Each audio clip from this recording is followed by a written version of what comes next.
আসসালামু আলাইকুম, আমি ডক্টর তাজকিয়া সুলতানা চৌধুরী, সহযোগী অধ্যাপক ইউরোলজি বিভাগ, Shaheed Suhrawardy medical college hospital.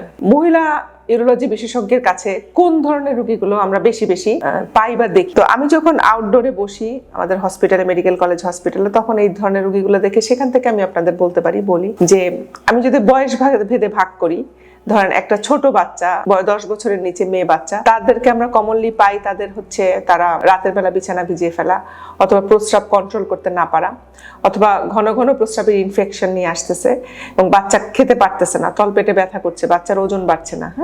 দেখা গেলো পরীক্ষা নিরীক্ষা করে তার প্রস্রাবের ভিতরে বারবার পাসসেল আসতেছে, অথবা সে প্রস্রাব এবং মল দুইটাই কন্ট্রোল করতে পারছে না।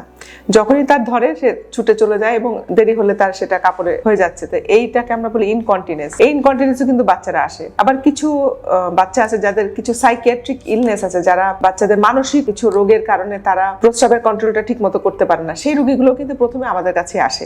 আমরা তখন তার চিকিৎসা শুরু করি। প্রয়োজনে তাদের যদি সাইকিয়াট্রিক ট্রিটমেন্ট বা অন্যান্য চিকিৎসা লাগে সেটাও আমরা তাদেরকে রেফার করি বা করার ব্যবস্থা করি। তারপরে আসেন কিছু জন্মগত ত্রুটি মেয়ে বাচ্চাদের হয়, যেটার জন্য দেখা যায় তার প্রস্রাব ঝরতেছে অথবা সে প্রস্রাব করতে পারতেছে না। সেগুলো আমরা করি, যেমন পিউজি অবস্ট্রাকশন, কিডনির নালীটার মুখটা বন্ধ থাকে।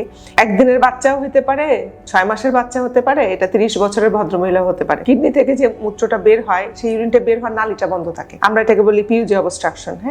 সেটার অপারেশনটা ধরেন আপনার কাছে যদি একজন নারী বিশেষজ্ঞ থাকে এবং আপনার পুরুষ থাকে, আপনি একজন পর্দানশীল নারী হন, তখন তো আপনাকে নারী বিশেষজ্ঞের কাছে আসতে হবে এবং তখনই আপনার আমাদের প্রয়োজনীয়তা দেখা দেয় যে এই বিষয়টাতে যেন আমরা দক্ষ ইউরোলজিস্ট, নারী ইউরোলজিস্ট আমরা খুঁজে পাই। আমরা তো এখন কাজ করছি এবং আরো নতুন নতুন নারী ডক্টররা তারা কিন্তু ইউরোলজিতে আসতেছেন, এটা আমরা পাচ্ছি। ধন্যবাদ সবাইকে।